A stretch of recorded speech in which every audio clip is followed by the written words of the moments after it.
My name is Diana Corey. I am here with the alternate history track at Dragon Con 2023. Finally made it through the pandemic. And we are joined today by Heather Vandergriff. Heather and I went to North Carolina School of the Arts together and both have degrees in costume design and technology. She was the technology side, I was more of the design side. And while I went to DC to keep designing, she went to Hollywood and broke into the draping and stitching fields. She's worked on projects such as Star Trek Into Darkness to Hunger Games, and from there she took the world by storm with her Marvel stuff, like Captain Marvel, Avengers Endgame, Falcon and Winter Soldier, but also did Our Flag Means Death and some of the more alternate history shows and productions. And she's just finishing up, or just finished, I guess. Now she's back from New Zealand, Chief of War with Jason Momoa. So, Heather, welcome to this panel today. Hi, thank you so much for having me. That was a little bit like hearing like a Troy McClure kind of intro. You may remember my work from such films as Hunger Games, Mockingjay. I've been trying not to say like Diane Heather in the morning. Jeff, how do you stay so thin? All right, but we've had people write in and ask a bunch of questions because inquiring minds must know. So we're hoping we could ask you a couple questions and get the dirt on all the things you can't talk about because of an NDA. I'm kidding. Okay. But there's also you're like, I got nothing. We should probably start by what is the difference of a designer and a technician? Because I have a feeling a lot of people don't know. And what is the draping world or the costume shop world look like in Hollywood as opposed to like a regular theatrical costume shop? Oh, yeah. Okay. So I think first of all, a lot of people have this idea that a costume designer is sort of like a department of one. They come up with these concepts and then sew everything themselves. So that's very different. I think on a lot of projects I've been on, I don't even know how many people are in the costume department because I'm sort of, in my world of making my patterns, or if I'm stitching on that, then I'm doing that. So there's so many people in the department. And so the costume designer is the one that will read the script, work with the design director on what the overall concept and look of everything should be. And then, they go through the script and read if there's anything very specific, like maybe the script says, I don't know, a man of 40 wears a green jacket. So right away, you have to write, they know they need to put in a green jacket. So anyway, so the designer does all of that and they make all of the decisions, and they are the ultimate boss of the department. So what we have in Hollywood that I think is quite different from a lot of theatrical shops is we have a costume supervisor, which is not really a costume shop manager because they supervise the dressers, which are like set costumers, anyone who works on set, if they're dressing actors or if they're just sort of maintaining the costumes, like making sure they get laundered and cleaned and things like that. They're also supervising anyone who's buying fabrics, buying clothing. There's also a whole position that processes receipts because everything's online now and through these apps, and that all has to be kept track of. And so they supervise all of those people that we would refer to as finished costumers. So in the 705 Motion Picture Costumer Union, we have finished costumers and custom made. And within that, there are many different classifications, but those are the big ones. So all the finished costumers are basically, the idea is they deal with costume once they're finished, once they're made, or like that may mean that I've made it and it's now their responsibility, or it was made and bought at a store and now it's their responsibility. And so custom made is all of us makers. So it's pattern makers, beaders, tailors, stitchers, agers, dyers, textile artists, all of us that create things, as well as doing alterations. So to make a long answer long, the supervisor supervises all of those people. And so I think that that's pretty different from a theatrical costume shop. Or maybe that would be called a costume director in a theatrical world. But I think with the theatrical world, you have many productions that you're dealing with, and you're dealing with budgets of an entire season. Whereas a supervisor is dealing with the budget for this one particular project. And of course, if it's a TV show, then they sort of have an idea of a budget for a season. But if they have to borrow, like a Halloween episode is obviously going to be more expensive than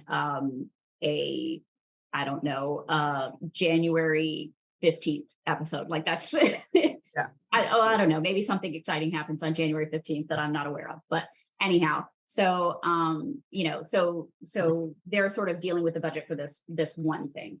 And so that's a big difference, as well as when you're working in theater, all of your actors are already cast in the beginning of this process, and they are there for rehearsals.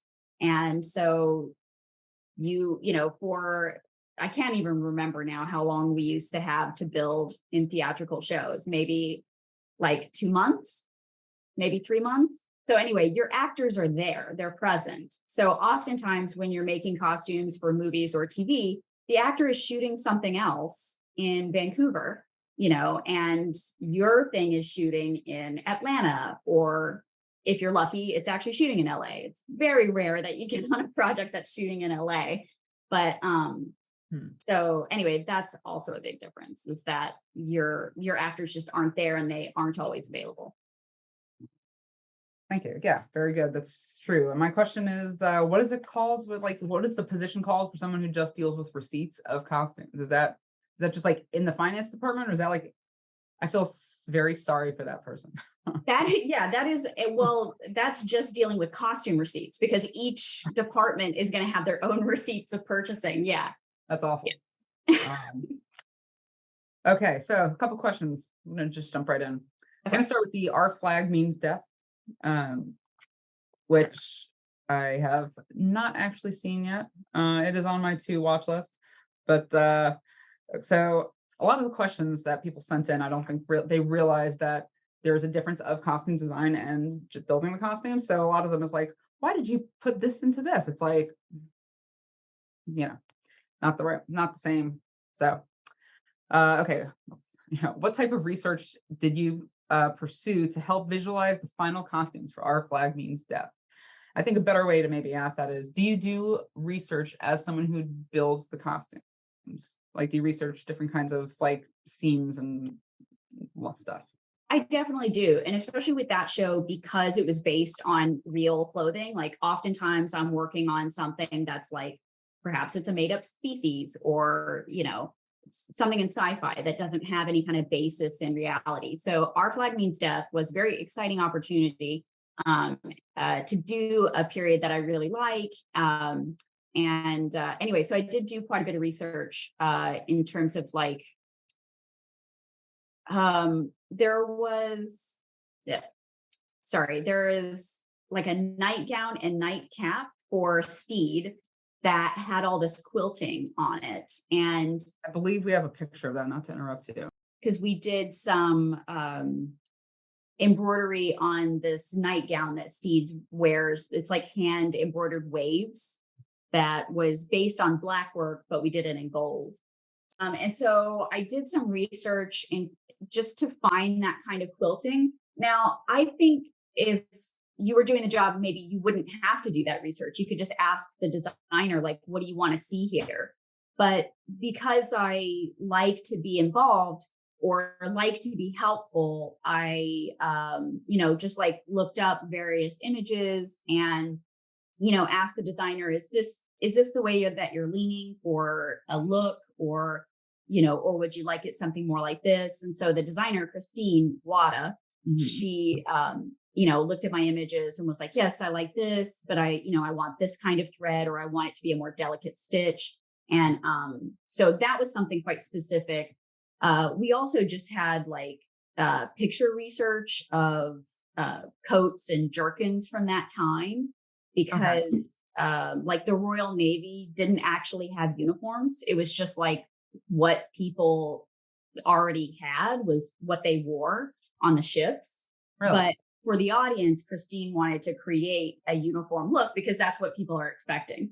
And so, we just had images that we were kind of combining into one thing. And so I was looking at like, what could I see on the inside? Because our stuff should look like that. When you're building something for TV, you have to think about the person wearing it for several episodes. And what's going to happen on the day? Is the director going to decide, like, let's have him take the coat off? You can't just say, like, oh, he won't take the coat off, Yeah. they might decide on the day, like, oh, there's going to be a really great gag. Because that's another thing that you do in theater where you would sort of, you would take out as many layers as you can to keep the actor cool. So there's not so much heat. But with TV, you sort of do the opposite. You have to have every layer, and every layer needs to be finished so that if the director decides, like, oh, it'll be really funny if, we see his clothes falling off, or that doesn't sound very funny, but insert funny idea here. How much of the costumes were purchased versus altered, or purchased and altered versus made from scratch? And what was the most difficult and time-consuming piece to make on our flagging stuff? Right, right.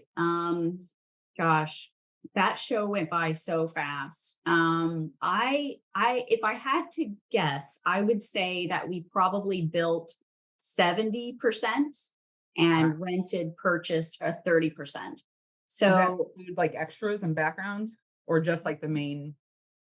yeah, some of the main characters were in rented costumes. And most of the background was in rented costumes. Yeah. It might have actually been more like 75% was built. I mean, we built so much on that show, but there were two pattern makers, me and then another woman called Joanne. So we both had our teams that we were building there on the Warner Brothers lot, just dedicated to the show. And then we were also using the Warner Brothers costume shop, and they were building things for us as well. And some other union costume shops as well were, like, build these breeches, build these jackets, That's really but cool. like some of the Navy uniforms were rented from Angels in London. And many of the dresses, it was just like simpler to rent it. There were other times also where we would fit something that was like a great shape, but it wasn't the right color for the character, or it wasn't funny enough. The designer on Our Flag Means Death, Christine Wada, is an absolute hoot. And she's hilarious, even in fittings. And so she had a really good eye for what was going to be funny on screen and what was going to make Taika laugh. And so, yeah, sometimes we just built things based on, well, this is going to be funnier. So, That's hilarious. That's really cool. yeah. And Taika, was he the director or like creator? Oh, yes. Sorry. I name dropped. Taika Waititi. He directed the first episode, and then he played Blackbeard. Oh, And then Rhys Darby played Steed, and he was the star of the show. And he's also very funny. And he had so many costume changes because his character is a clothes horse, so he had lots of costume changes. And also decisions were based on what would make Rhys laugh. I love that. Love that. So, I'm gonna butcher this name. How did Owande's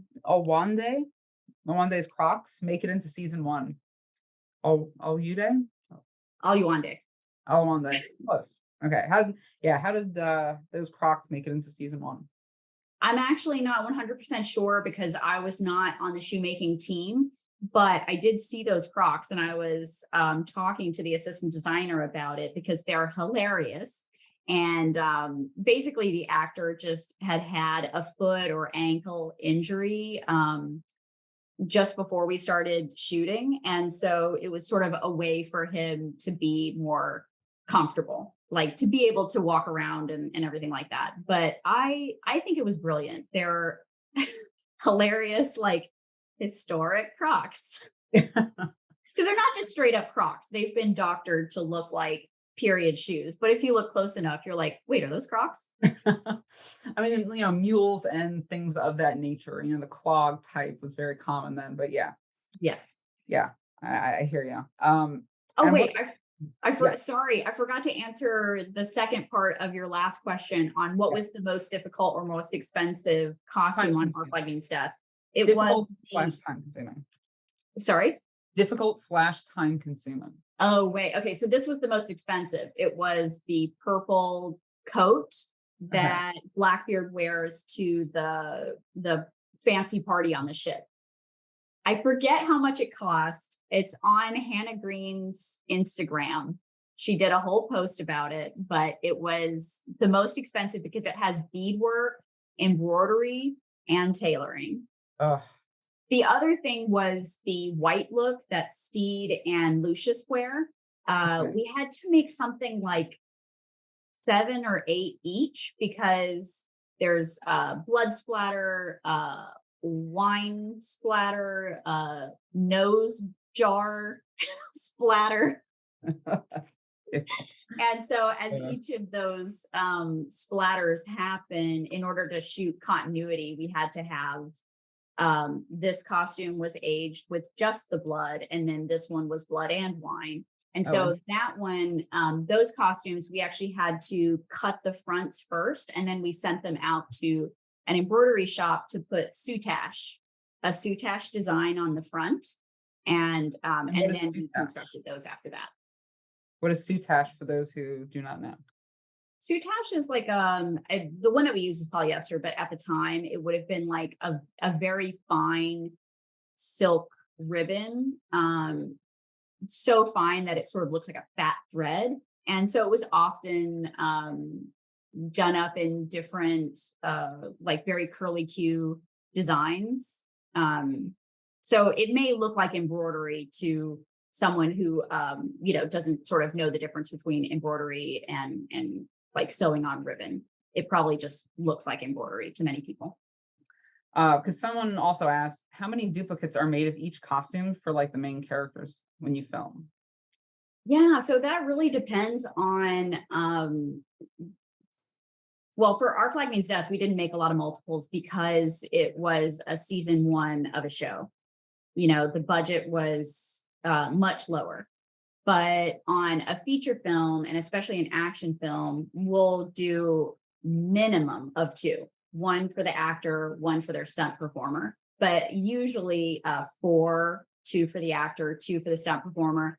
Oftentimes I'm working on something where we make 6. We've made as many as 9 and 12.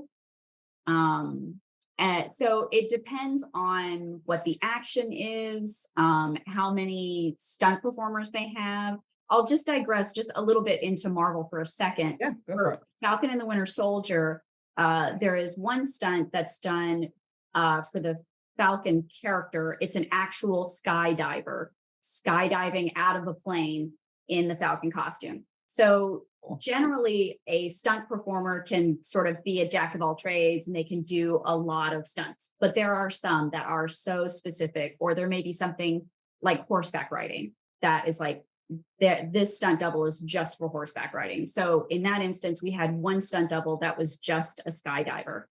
And so he had to have his own costume. He's a different person. You don't want to actors cannot share costumes. For one thing, it's a union rule.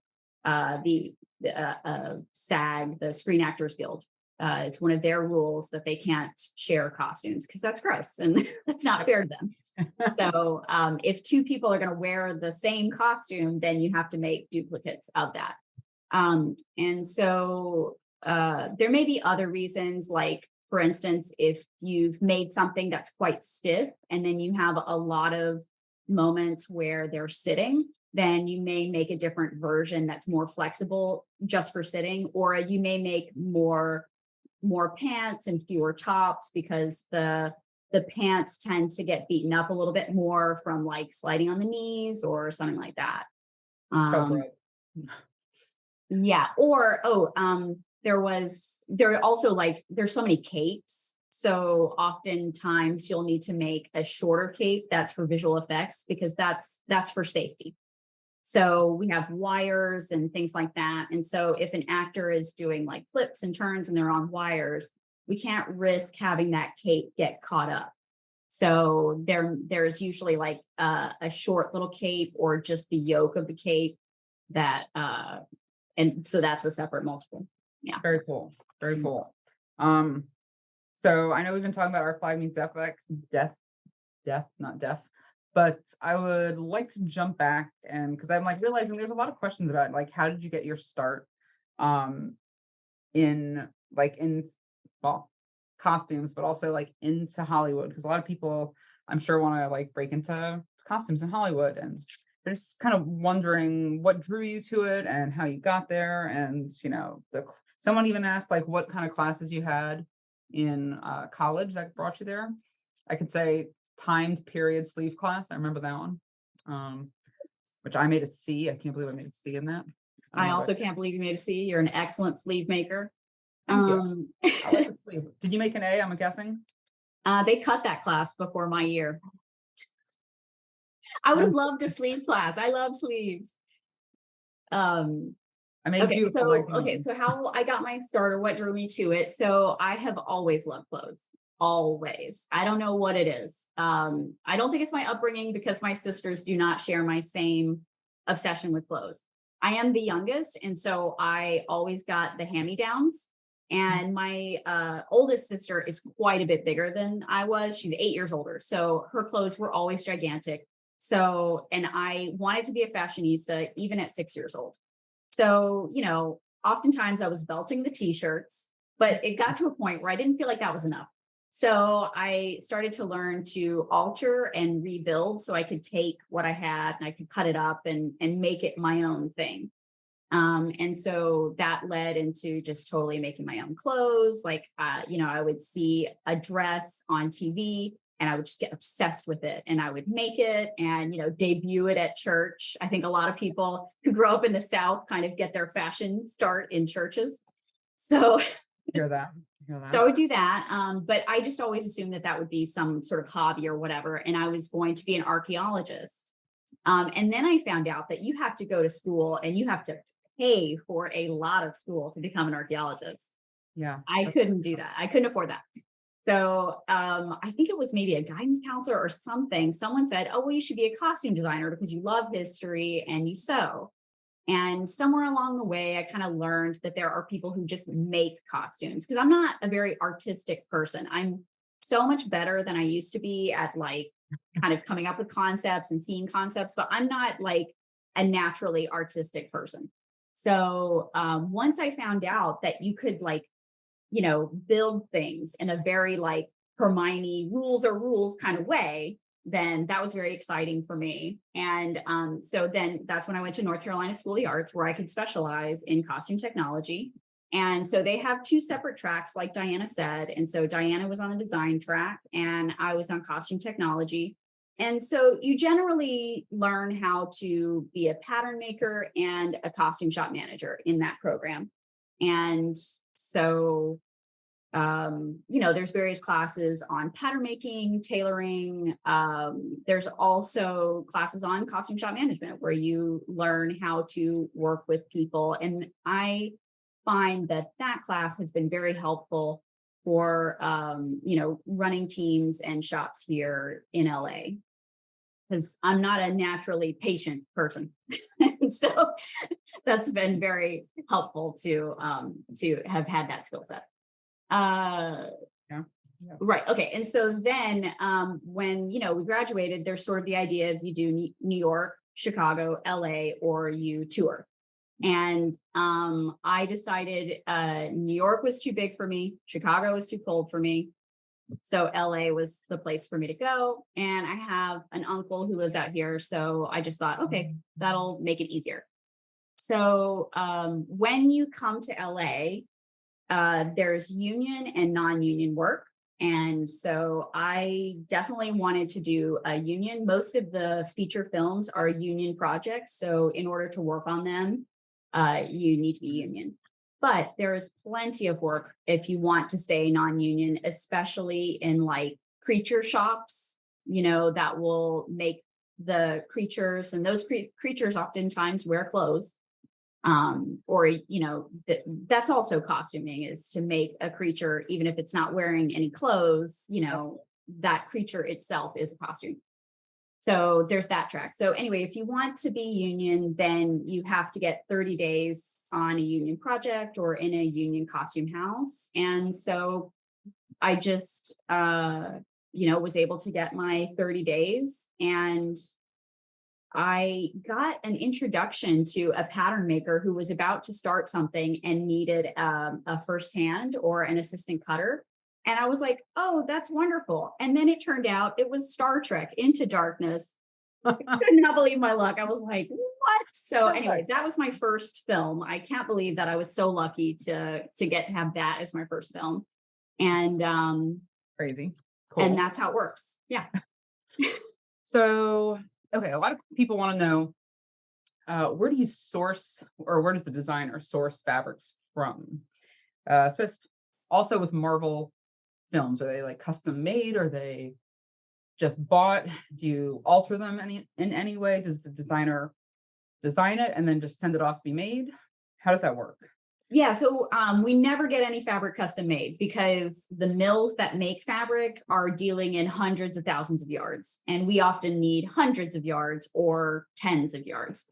So, but we do often manipulate fabric quite a bit, especially for, like superhero things or sci-fi fantasy. You'll often like maybe laminate two fabrics together. Like, let's say you have a mesh and you put that on top of a leather.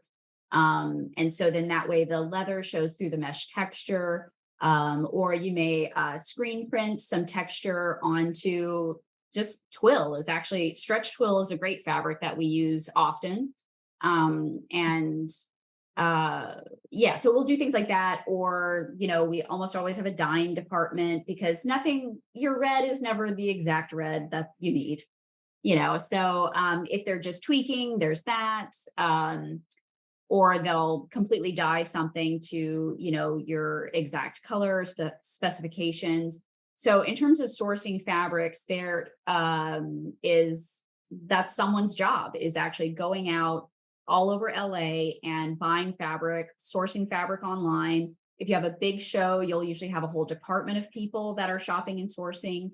On Our Flag Means Death, we had 3, just because there were so many builds on that.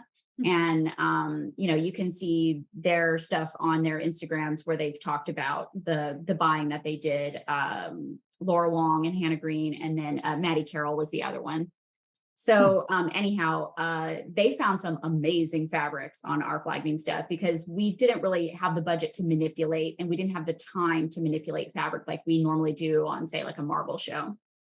Another really interesting one is getting leather etched.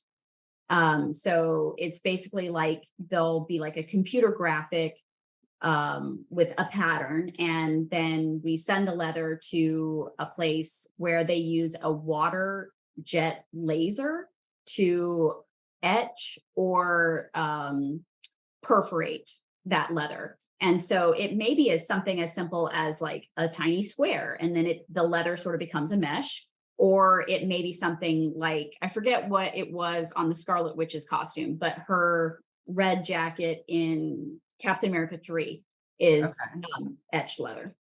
So yeah. Really cool. That's really cool. Yeah, because going back to the original question, I think a lot of people are like, can I get some of these rolls of fabric at, like Joann's in LA, like if they want to make a Marvel outfit to, cosplay in?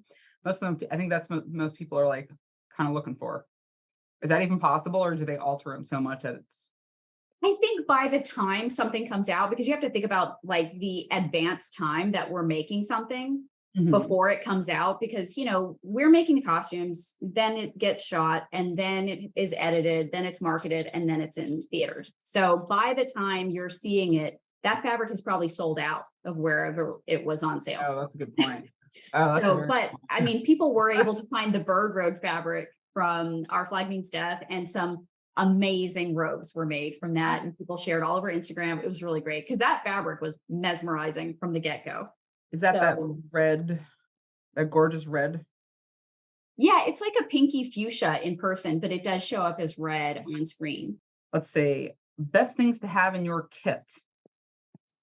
Whether it's, I mean, I know you're not like in the wings doing costume changes in a theater, but like your like sewing kit or and someone wants to know the most obscure item.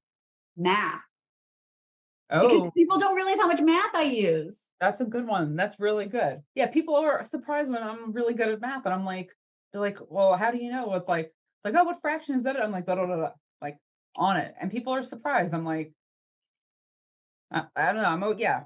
Continue. I'm like, it just floors me that people don't understand how much math is involved. Yeah, there's tons of math. I was on the geometry team in high school, so that was Nerd pretty alert. cool. So yeah, because I'm always using fractions, and always doing yardage estimates, doing geometric shapes. So yeah, probably my most used tool is math. I don't know what my most obscure item is. I did write down some notes when I saw that question.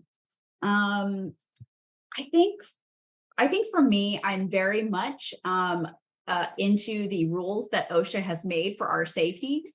So a respirator, because oftentimes like the molded parts that we have, exactly, Yep. safety first. Yep. Those molded parts that we have that are made of urethane, they're still off-gassing by the time they get to us, or the paint fumes are so strong, or we may be gluing. And so we have, spray booths, respirators, anti-fatigue mats, a Yeah. table, your table height, sufficient lighting. Those are the kinds of things that, like, when I start a job, these are the things that I have to have. In my kit specifically, I'm very obsessed with my marking tools, because every fabric is different. And if a stitcher can't see a line, it's going to slow them down. And so I have every kind of tool that can mark every kind of fabric so that I can be, it can make it easier for them, because it's going to slow them down. It's frustrating. And then, you want it sewn on the line that you intended. You don't want your project to grow or get smaller or whatever. So that's a big one for me. Lots of different cutting tools, because every fabric is different. And if you're working and cutting for 12 hours a day, that's really hard on your hands. So it's good to change up. I think, exactly. You got rotary cutters, you got your scissors, you got plastic handles, metal handles. Yep. I have small hands like President Trump, ex-President Trump. And so I need a short blade. So, that's important to me, to make sure I have my scissors that are very personal to me. And I was recently turned on to Japanese basting thread, which is really great. It stitches quickly. It's like a cotton thread, and I bought some when I went to Japan. But it's just a really great tool. Oftentimes we think of hand stitching, it's like, oh, that's just going to take too long. But sometimes if you just baste it in place, you'll stitch it, you'll get it right the first time. And also sometimes you need to see those lines. And so, using that nice bright basting thread really helps with that. And I would say, you don't be a hero, use a thimble. It saves time, because you can get a much better rhythm going if you have a thimble. And if you are one of those people, it's like, thimbles don't work for me, I just don't think you've found the right thimble marriage. Absolutely. I have a Clover brand leather thimble that is my go-to anytime I'm hand stitching. Even just like mentioning hand stitching, I instantly touched my thumb like I'm tightening my thimble. I hear that. Yeah, my favorite thimble, I got on my first job out of, or still in college, working with like the Atlanta Opera, I want to say it was. they just took like a really hard piece of leather and just like taped it with some electrical tape. And I'm like, where has this been all my life? You know? Oh, that's so smart. Yeah, because the great thing about leather is it moves with your hand as opposed to, I mean, the metal is good too. But also if you're, if you're working on something heavy and you feel like like, oh, my needle's just going to go through it. We use pliers for sewing. I mean, just pull the needle through with pliers, push it through with pliers. You need a cat oftentimes. Could ignore him. Maybe he'll go away. Yeah. So I think I think that's a rather boring answer, but those are my tools. Those are my go-to tools. No, I mean, that's a good one. Someone asked what's your favorite hidden closures and clasps. So everyone loves the idea of magnets, but they so often just don't hold, so I just love anytime I can do a regular molded tooth separating zipper. So Yeah. it's the strongest, it's the easiest for dressers. Metal can get people's skin caught in it. So Yeah. that can be a whole thing. So I just like a nice number 5 molded tooth zipper. It's just like if you can find a design line where you can create a placket that will completely cover that. Then you can do a zipper and then you can use magnets on top of that because the magnets aren't actually holding any weight or any tension. Interesting. I never heard of another boring answer, but that's what I think it was exciting because I've never used magnets, and I'm so glad you didn't say invisible zippers because no, that's great. Yeah, it's the devil. Yeah, so yeah, I just never thought about using magnets. Someone wanted to know, how has the industry changed in the last 5 years, and how do you predict, or what will you predict happens in the next 10 years, especially with AI technology, AI predictive technology? Yeah, definitely with streaming, the schedules have gotten shorter. We have less time to build things. It does seem to me like actors are being cast later, and that gives us a lot less time to build costumes for them. I think with the advent of Zoom, it was very helpful during COVID to have Zoom fittings where we didn't actually go to an actor's house, or you would have as few actors go or as few people at an actor's house as possible, or, because actors were just not coming to the costume shops because there was just too many opportunities for them to be exposed during COVID. So anyhow, but I think people kind of decided that technology was great, but it's actually a little bit more difficult for us because we really need to be there seeing how the person is moving in it. Absolutely. So I'm afraid Zoom fittings may be here to stay for good or for bad. With streaming, it's sort of considered new media. This is all that's sort of up for the contracts with the WGA, with SAG, and next year with IATSE, in this concept of, these streaming companies are creating the same level of content as, feature films or TV, more like TV. But they want to do that with fewer employees, fewer crew members. And that just, that makes it a really, that the time is really crunched. And I don't think people realize how many hours, we already do, in the film industry, a 10-hour day, 5 days a week. So a 50-hour week is sort of standard. But I feel like in the last 5 years, most of my shows, I'm doing 60 to 70-hour weeks. We're doing 12-hour days, working almost every Saturday. And it's just, there aren't enough of us. And I think that's something that's big, that's changed. And in terms of how the future is going to be, it does seem like with AI, and there will be a lot more costumes that are just computer generated. They will just animate sort of a costume. And then the handmade costumes will be for, prestige movies and like very specific things. It will be the Wes Anderson movies where the visuals are so important that things will be handmade. That's so depressing. Really hope it doesn't come to that, but actually someone wanted to know how much of the costumes are CG or VFX, visual effects.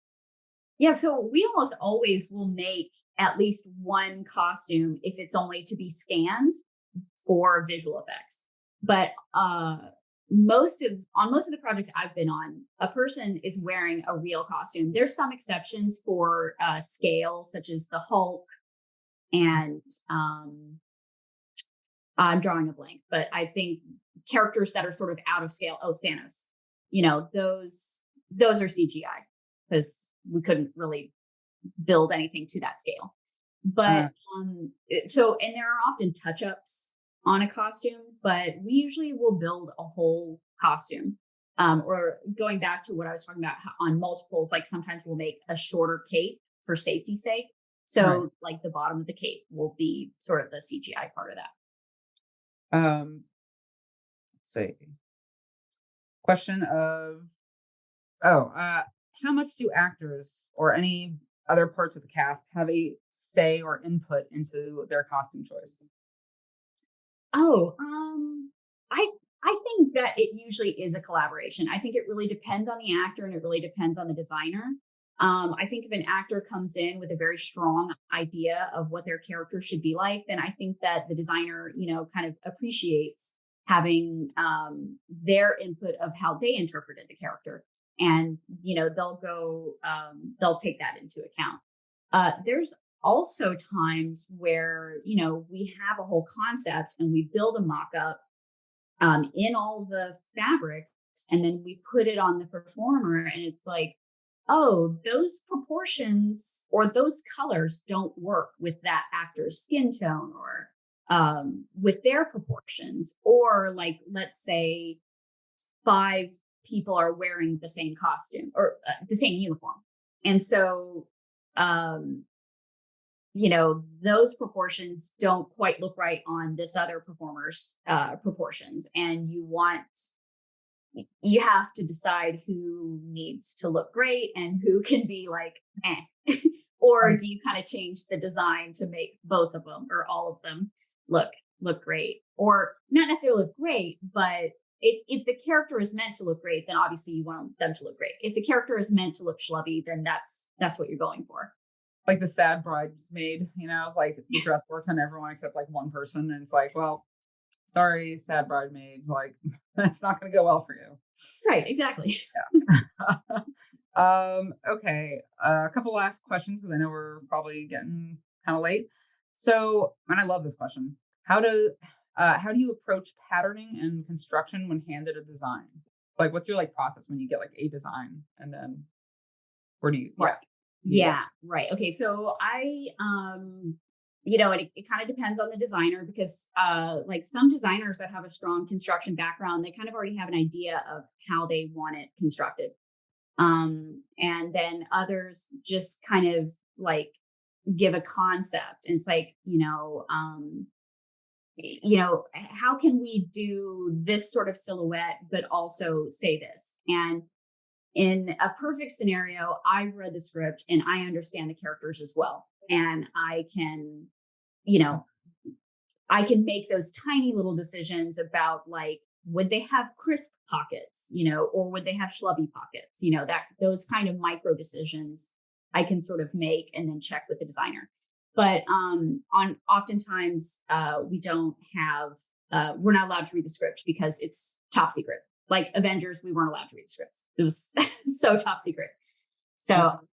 I heard in interviews they didn't even let Tom Holland read the script, but I'm sure they did. But it's so top secret. Anyhow, so mainly what I'll do first is I'll look at it and I'll say, okay, my main question is how much do they wear it? What do they do in it? And then like how many are we making? And then I kind of am figuring out, like, how do they get in and out of it? That's a big deal because you kind of need to build around where your openings are going to be and make sure those get hidden or not hidden, depending on what it is. And if you've got enough time and you've got a big enough setup, hopefully the shoppers are bringing me the fabrics and saying, what do you think about these? Or they show me the sketch and I'll say, oh, this looks like this wants to be something heavier. Maybe I'll suggest a fabric if I know of something that I think would be really great. I feel like I'm giving a very wishy-washy answer because it's so different based on the project, you know, so Yeah, but I think it does give like a general like idea of like what are some of the things that you have to consider. It's like what yeah, it's like what you said, what do you do in the costume? Are they rolling on the ground? Like I remember having to design a costume that this director wanted, and then they didn't like they wanted like this big wooden cage behind her. But of course they didn't tell me that she had to go down a small circular staircase and like dance in this thing until I like saw it in person. I'm like, how is this happening down there? And like, oh yeah, I didn't think of that. It's like, yeah, so like yeah, it's an interesting way to get there, especially when other people don't think of things and like that changes everything you do. it really does. Yeah. So like if I haven't been able to read the script and it's a new character that I've never heard of, I'll usually try to Google and see what I can figure out about this character. But sometimes it's a brand new one and I'll say, what is this character's superpower? How do they fight? Are they hand to hand? Are they do they have weapons? Because then you're going to have weighted weapons that have to attach to the costume. And so then that you're going to have to deal with anchoring and counterweighting, things like that. I like to take into account how are they going to go to the bathroom because they're going to be in it for 12 hours a day. And I would want someone to do that for me. So I want to do that for them. Is that why actors have requested for you specifically to make their costumes? Because they have, but I'm like, that's a good. I never thought about that. Not something. Give me the bathroom zipper lady. Whoever does the bathroom zippers, give me her. I decided to put a crotch zipper in this. But yeah, and so I'll just use sort of like Marvel costumes as an example of so we'll often get a very fully formed sketch. We've already been talking sort of conceptually about fabrics.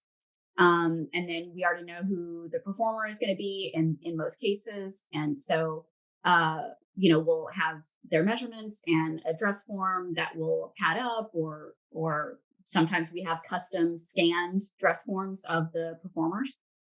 Oh, so, cool. Like it's their body measurements in the dress. They've been scanned by like, a bunch of cameras. And so it's their body in a dress form. Crazy. Okay. Yeah. It's a weird process. And it must be so strange for the actors to see themselves that way because it's their face on it. That's wild. Okay. Yeah. But anyhow, and so those Marvel costumes, if you really like look at it, you'll see there's, maybe like 50 moments on a specific costume. So I could say the Star-Lord duster that we made for Thor Love and Thunder, that had yokes, it had sleeve details, it had an elbow detail, it had quilting here. The back has an ascending yoke, and then there's a central yoke piece, and then there's like various metal findings around it. So each of those moments are maybe a blurry spot in the illustration. And so we need to figure out what those moments are.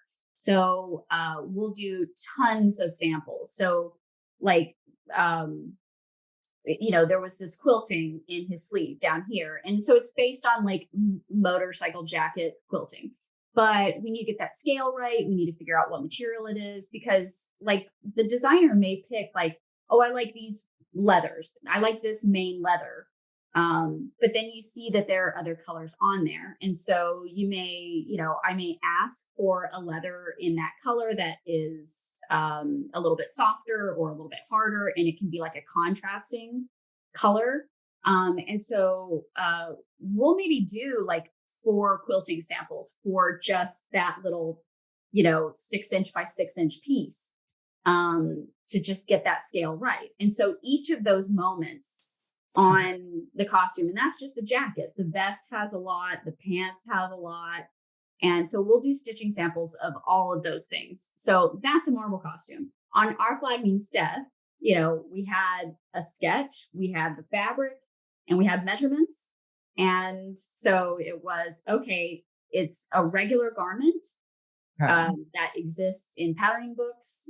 It has regular seams that clothing have. So I'm just going to make this pattern. I'm going to cut it and then someone's going to stitch it. And that's the process. What's the most amount of samples you've made for a costume? That's a great question. The only thing that I can remember right now is I had a stack about this high of fusing samples that I did for Brie Larson's pants on Captain Marvel, because we needed to figure out how to use that.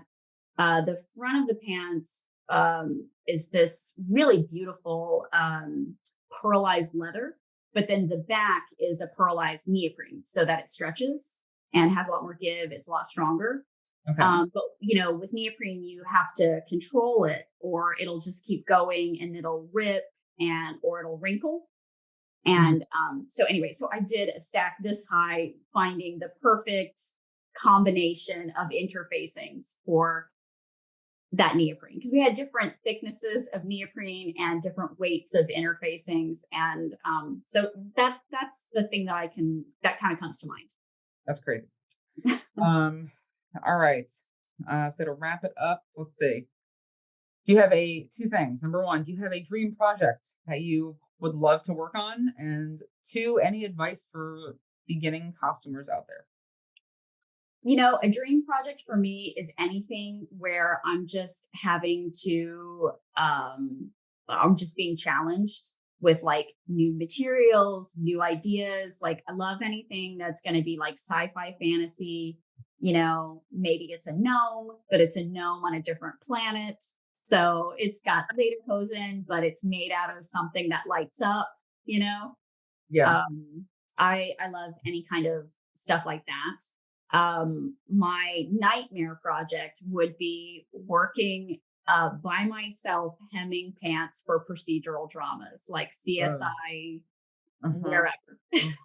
Awful. Because then when you were saying when you do like multiple ones, I'm like thinking, if I had to make like 30 pairs of pants and hem them all, I would shoot myself. I don't think I could. I just, no. But even like making 30 pair of pants would be a lot more interesting than just hemming 30 pairs of pants that come from the store and the jackets to match, or changing buttons. I mean, obviously a job's a job, so I would do that, but yeah, but that would be, oh man. Yeah. What show was it were you in the costume shop when we were in college where there were like 40 suits that had to be altered and we had to like hem and let down the hems and raise the hems and change the buttons on like every one of them? And I was like, or I had to decorate 108 hats and it was just like, ugh, I hate doing this. Like, I got to get out of here. But I don't know. Okay. So, advice for people. So advice for beginners, I would say is, pay attention, ask questions, try to find situations where you're not the smartest person in the room. You want to be learning from as many people as you can, because there are so many ways of doing things. And if you learn 10 ways of doing it, then when you're encountering a material that's not agreeing with the way that you're used to doing it, you've got another 9 ways of doing it. I always like to say for people who are in college, you should try to work summer stock, because you'll work with people who've been doing it for a long time and absolutely love costuming. And, and hopefully they'll be really great and share with you. And you are going to encounter people who are cutthroat and not helpful. And, I've finally gotten to a point where I can feel sorry for those people because they must just be insecure. But, I think the great philosopher Swift said, haters gonna hate. So you just kind of got to let that go. But stay curious, be helpful, and just do as much as you can, create as much as you can. If you're not in an area where, you can shadow someone in a regional theater or something, watch YouTube videos and just like start making stuff, use bed sheets so that you don't have to go out and buy fabric. Ask whoever you're taking the bed sheets from first, but yeah, that's helpful.